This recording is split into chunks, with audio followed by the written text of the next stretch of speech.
매일 밤 내게 날아가 꿈이란 것도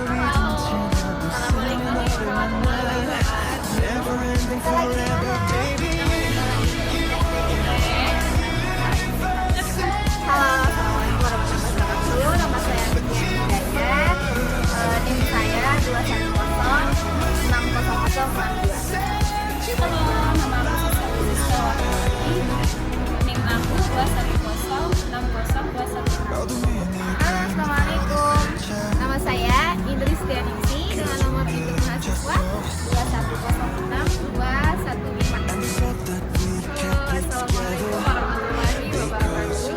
Perkenalkan, nama saya Indri Setianingsi. Saya 2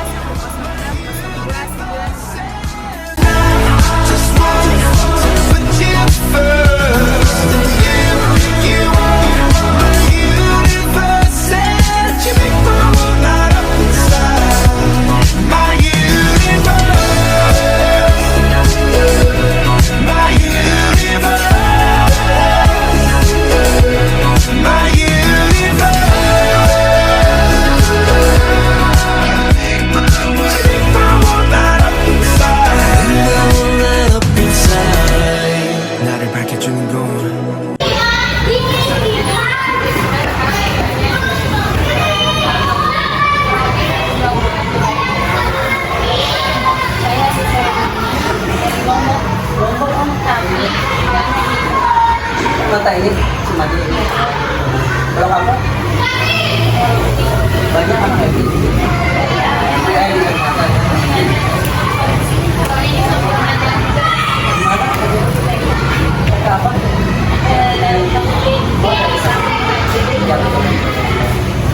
Sering silaturahmi ke sana. Gimana? yang terakhir, saya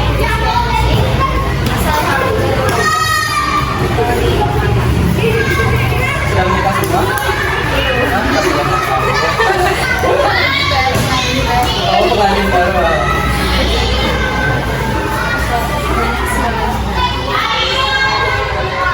Terus dari saya.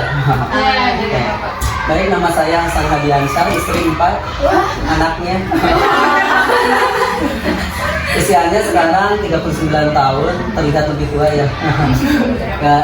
Tinggal di sini di daerah ini di perumahan Kalimulia, gitu ya. Jadi kurang lebih kalau sekarang masuk tahun ke 14, tahun ke 14.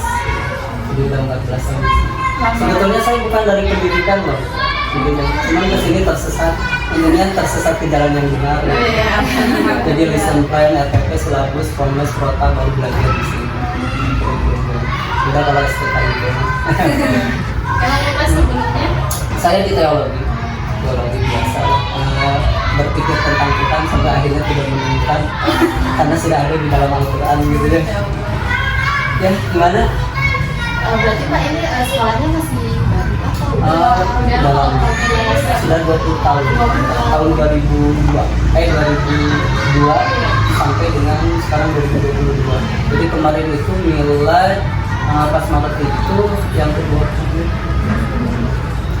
Ini Pak salah satu kita kenapa pilih sekolah sini gitu ya. Sekolah sini karena pertama pasti dilihatnya akreditasinya akreditasinya bagus.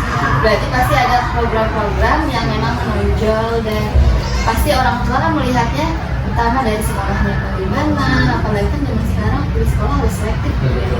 Nah, program unggulannya Betul, sebetulnya bertahap ya. Tahun 2002 sampai 2004 itu yang saya tahu program unggulannya hanya satu, yaitu PTKIan. Sampai akhirnya terus bergulir dikeluarkan program ini sampai akhirnya tahun 2021-2022.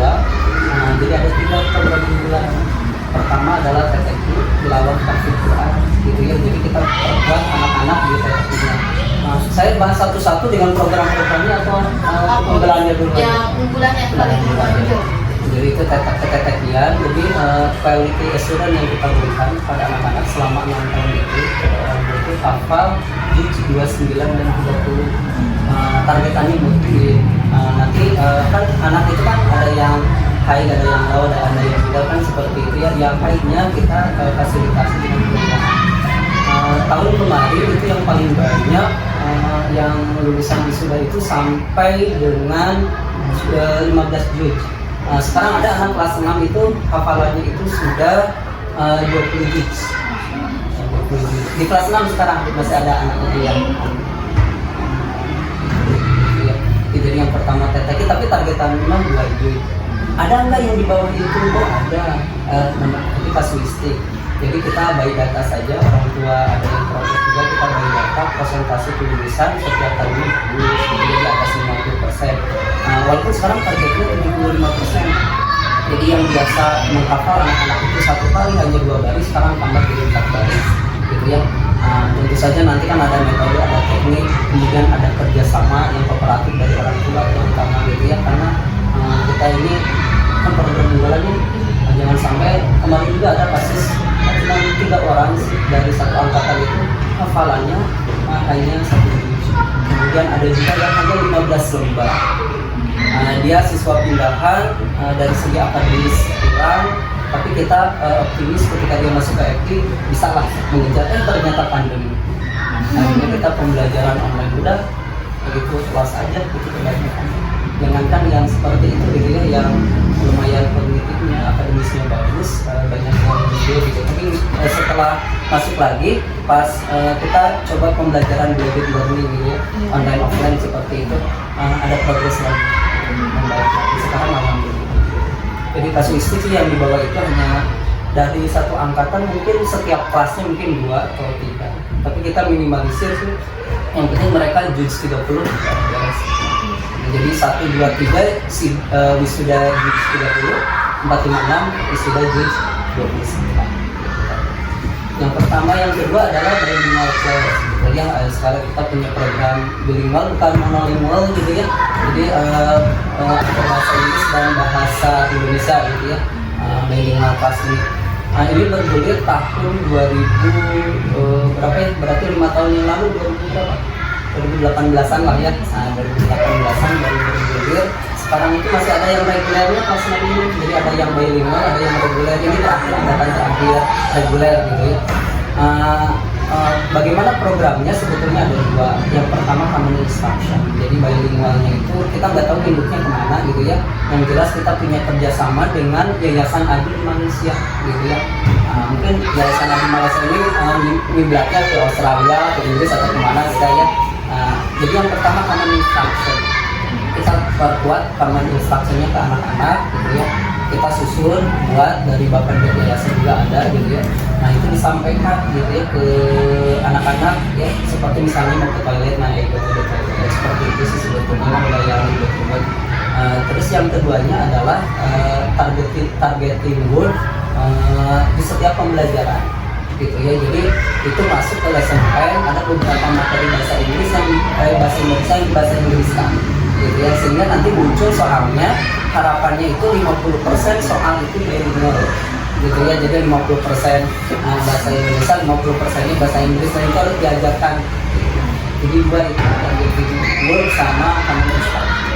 Kalau full seperti itu ya, kalau di lapangan full anaknya bagus, kita ada program pengayaannya, ada fine gitu anak-anak.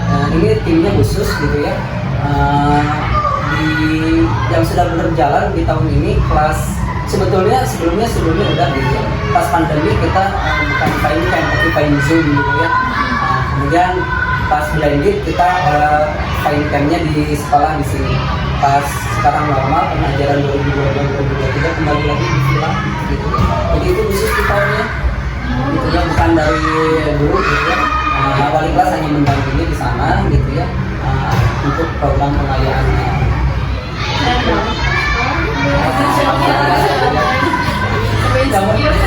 Ini ya sama sih, saya juga lah ngomong bahasa Inggrisnya arah ini udah pas-pasan gitu ya, kita belajar sama-sama ya gitu.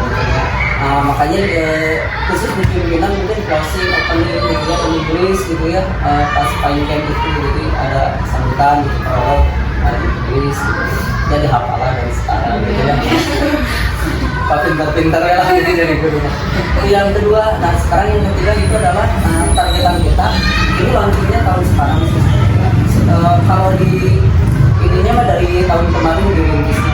Cuman sekarang mulai kita perbaiki dari Bapak Yayasannya program bulan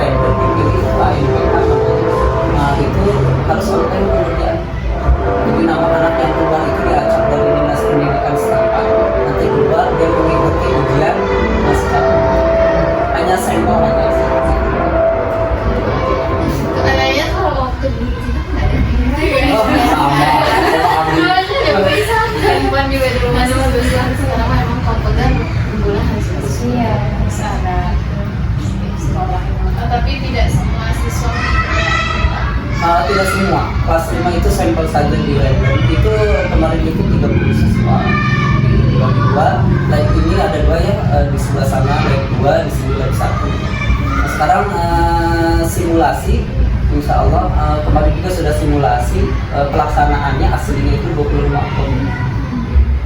Jadi sekarang lagi keliling-keliling teknisi memastikan bahwa sinyalnya kuat. Kemarin masalah yang lab 1 lab 2 yang baru dibuka bagus gitu ya, si wifi-nya itu. Yang BPS-nya nggak stabil kemarin. Itu untuk program unggulannya ada 3 gitu ya. Yang pertama TTIP, bilingual class, sama komputer. Iya, Pak, kalau misalnya pasti programnya kan bagus gitu ya, karena ini pasti ada anak-anak yang memang mungkin levelnya lebih tinggi gitu dibanding bukan yang lainnya lebih rendah, tidak gitu. Pasti ada yang menonjol gitu. Nah itu biasanya diapresiasi seperti apa? Plus minus ada ya. Yang pertama untuk akademis sesuai arahan dari Pak Menteri juga kan, tidak boleh ada ranking. Ya, walaupun ranking mah pasti ada gitu ya, wali kelas yang beda. Apapun ada plus minus lah peserta didik. Kita lihatnya pasti 3. Pertama kognitif, afektif, psikomotorik gitu ya. Nah kita sebetulnya dari pimpinan mendelegasikan semuanya, menginstruksikan semuanya, bahkan ultimatum ini ya. Tolong apresiasi sebesar-besarnya ketiga pokok ini ke guru kelas, ke pemburu teacher masing-masing, ke wali kelasnya masing-masing. So dalam bentuk apa saja apresiasi ya. Kalau akademis terkait rapat jangan gitu ya, agak sensitif juga walaupun beberapa orang tua susul-ikutan lah mengerti dan sebagainya. Jadi apresiasinya macam-macam di sini. Yang pertama, kalau dari pimpinan sendiri kita mengatakan kalau ada anak yang sudah sidang di 30 dia dinyatakan lulus dengan nilai sekian-sekian, tolong dibuatkan outline-nya gitu ya, share di media sosial, wakil orang tuanya ucapkan bahwa kalau dari nanti ada juga hadiah khusus untuk para anak-anak tersebut ketika wisuda nanti. Ada berupa materi gitu ya, biasanya suka ada. Bahkan kemarin yang 15 biji itu langsung dari yayasan, ada tambahan hadiah apresiasi. Jadi bisa verbal, bisa materi sih sebetulnya. Sekarang orang tua justru apresiasinya lebih senang di media sosial. Ketika anaknya di-upload gitu ya, di Instagram, di Facebook, di TikTok, kan menyebar mana-mana. Real itu apalagi yang nonton juga banyak, jadi apalagi pakai hashtag dan sebagainya. Jadi, wah anak saya pada banyak yang nonton, banyak yang ya, bermainnya di media sosial sekarang. Kemarin saya sekarang itu yang 2022-2023 berarti ya, kita buka pendaftaran buat tahun depan. Itu dari 80 peserta didik yang baru nanti akan masuk, orang tuanya tahu PP itu 40% yang media sosial. TikTok, Instagram, berarti ibu-ibunya nyalainnya gurunya kalau dia sekarang memang harus sosial media seluruhnya sosial media. Apresiasinya banyak. Nanti ada beberapa mungkin anak kan ada minat bakat, terus kita salurkan di ekskul. Ekskul itu kan indikator keberhasilannya, target kita itu menjuarai lomba. Nah, pasti arahnya ke sana. Kita buka public speaking karena ada satpam PAI, kita buka menjawab karena ada film, kita buka science club ada dibuka gitu ya, futsal dan sebagainya. Ke sana targetnya juara lomba gitu ya. Targetnya itu bukan maksimal ya, yang minimalnya gitu. Tapi ini juga udah maksimal ya bersama kabupaten atau kota. Ya tinggal dulu kalau untuk provinsi ada tinggal melihat kemarin setelah pandemi anak-anak baru masuk, targetannya jauh. Kalau untuk provinsi kita targetkan di kabupaten atau kota juga. Nanti di sana ada apresiasi juga. Nah, jadi Bapak kan selain dari keunggulan atau apresiasi terhadap anak itu pasti sekolah juga punya peraturan untuk siswanya. Ada betul. Peraturan ada ya, tata tertib ada, bahkan ada ranknya, misalnya per poin kan biasanya gitu ya, untuk punishment dan sebagainya ada poin-poinnya gitu ya, hitungannya ada gitu. tertulis di tata tertib gitu ya. Jadi standarnya seperti itu sih sebetulnya di FI itu. Terus kita di tahun ini juga lebih memperbanyak lomba juga gitu, baik PKBI atau PKBN gitu ya, di PKBI juga untuk melatih mental anak gitu ya. Jadi daya kompetitifnya kurang, kita coba dari sana. Kemudian kalau di kelas itu ada bintang prestasi. Nah, bintang prestasi juga ada, poin-poinnya sebetulnya turunan dari tata tertib kita serahkan ke wali kelas dan samakan di setiap level. Jangan sampai beda, khawatir kecemburuan sosial di orang tua. Kelas apa seperti ini perlakuannya, walaupun sudah disamakan pasti ada juga perbedaannya. Kayak pro dan kontra selalu ada. Jadi berbagai macam prestasi bintang tidak hanya kognitif, afektifnya juga. Kita nilai sifatnya, kita perkuat juga di buku. Kemudian kalau anak tersebut perbaikan kaifiat sholatnya, coba tulis di buku. Lalu alam apakah wali kelas melaksanakan atau tidak, yang jelas hanya satu cara pimpinannya ya supervisi kan, gitu ya. Tinggal menilai kinerja itu. Kalau untuk peraturan di kelas, itu kan tadi disampaikan oleh wali kelas ya. Kalau ini kan ada di sekolah udah ada. Jadi siswa tidak dilibatkan dalam membuat peraturan. Ada beberapa hal gitu ya. Jadi misalnya peraturan SOP tentang selama berada di kelas, selama berada di lapangan. Nah, untuk turunan punishment-nya sebetulnya ada standarnya. Tetapi kita serahkan ke wali kelas karena di lapangan kadang tidak seideal yang di atas kertas gitu ya. Nah, mereka itulah yang menyamakan sebenarnya, termasuk penanganan anak yang bermasalah terutama afektif gitu. Kalau akademis di FI, kalau saya sendiri gitu pribadi jangan terlalu fokus juga. Kenapa? Mungkin dia kurangnya sekarang SMP mungkin dia bisa lebih, SMA-nya wah gitu ya, apalagi pas kuliah gitu cerdasnya gitu. Tapi kalau afektif berkenaan dengan akhlak gitu ya, satu kali kesalahan tegur langsung gitu. Ya berarti kita harus gitu karena bakal ke bawah gitu. Itu juga sering seperti itu, masih tetap anak seperti itu kan biasanya seperti itu. Jadi tetap peraturan ada sebetulnya mah. Jadi ketika kita akan ada 5 pimpinan, jadi pimpinan ini dibagi-bagi ke wilayahnya. Saya di wilayah kelas 6. Jadi ada rapat paralel setiap hari Kamis. Satu pekan sekali kita ketemu dengan wali kelas 6. Jadi masukan-masukannya seperti apa, penanganan peserta didik seperti apa, terus gimana ribut punishment-nya. Coba ya khawatir punishment-nya berlebihan gitu kan, kita tidak mau, apalagi ada perundungan yang dilakukan dulu gitu kan. Nah, jadi tetap ada di pengawasan itu.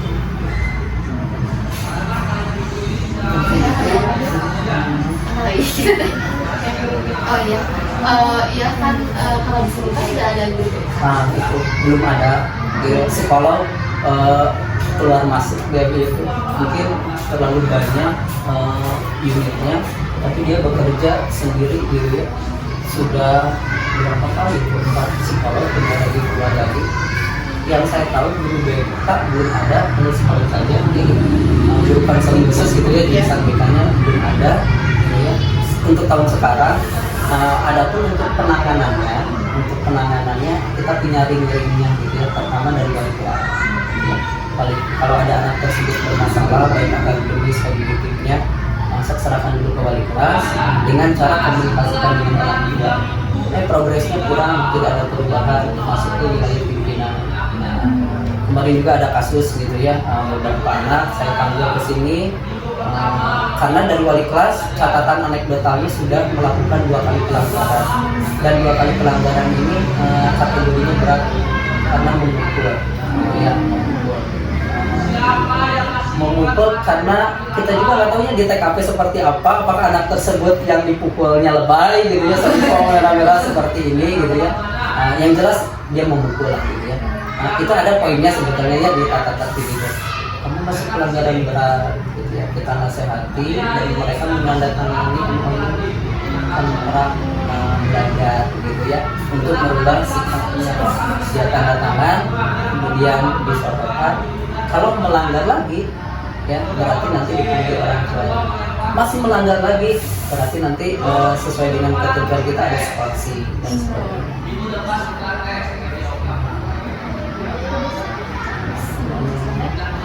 Bapak mungkin nanti kita mau izin buat kalian ya. Jadi gimana? Mau lihat-lihat gitu sebagai kalau misalkan ada gurunya di kelas juga minta izin lagi ya. Betul. Cuma saya teh belum share di grup itu, nunggu kepala sekolahnya nge-share di grup wali kelas keseluruhan, tapi belum nge-share. Khawatir nanti ibu masuk siapa gitu ya. Iya tuh belum share. Untuk wawancara selesai atau gimana? Sudah dulu ya. Tapi kalau bapak sampai jadi wali kelas juga. Oh, saya baru jadi pimpinan tahun sekarang. Ya. Baru tahun sekarang itu juga dipaksa ya. Sebetulnya kalau nyaman enak jadi wali kelas sih. Sebetulnya kalau nyaman ya. Pak, ada pertanyaan. Gimana? Masih penasaran. Kan kalau di sekolah dasar ya kebanyakan ada guru BK. Nah kalau menurut bapak pribadi, guru BK itu perlu tidak Harus. sekolah dasar? Kalau menurut saya penting sih harus pertama kita nggak mau sombong ya, dan kita juga punya keterbatasan. Walaupun guru lebih tuntut segala bisa, dari mulai penanganan ini dulu materi pembelajaran dan sebagainya.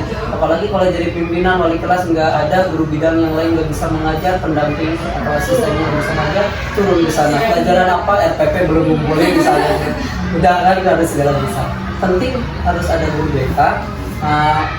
Kalau diakinya semoga gitu ya ke depannya yayasan kita lagi rekrutmen pegawai sebetulnya untuk guru BK dari sekolah ini.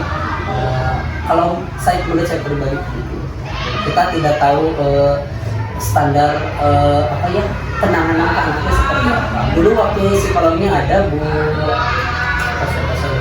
Nadia itu, saya tanya apalagi kurikulum Merdeka itu yang pertanyaan analisis diagnostik kan harus ada ya. Mau tidak mau wali kelas kan lagi ke pimpinan kemana ya udah saya coba searching. Oke, targetnya apa supaya tahu anak tersebut visual, audio dan kinestetik seperti itu. Ya udah saya buatkan perangkat berupa kuesioner yang mudah untuk anak-anak kelas 4 dan 1. Kalau kelas 1 saya rasa agak sulit sih. Ya, harus ke wali kelasnya dibimbing gitu ya. Jadi si pertanyaan tersebut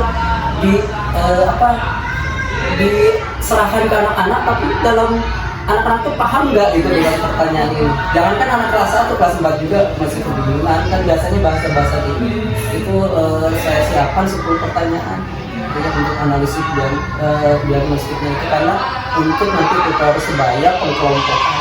Walaupun saya yakin tidak murni anak itu audio kan gitu ya, rata-rata audio visual, kinestetik mungkin ada, tapi nggak ada yang pure visual nggak kan gitu. Mungkin itu jadi pentingnya seperti itu. Khawatir nanti udah dikelompokkan anak ini ternyata visual, itu perangkatnya dari siapa kan dari saya gitu, dari ini dan gawat juga. Dari segi keilmuan nggak ada sertifikat jadi guru BK nggak ada. Jadi kita istilahnya itu terus usulkan ke yayasan ada. Never ending forever, baby. You are my universe, and I just want to put you first. You are my universe, and you make my whole light up inside. 어둠이 내겐 더 변했었지. 길어진 그림자 속에서 And the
Itu apa?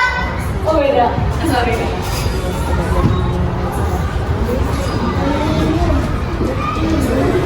Di situ kan ada contohnya yang pertama SM.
belajar media sosial lebihnya berhubungan sama sekolah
어둠이 내겐 더 변했었지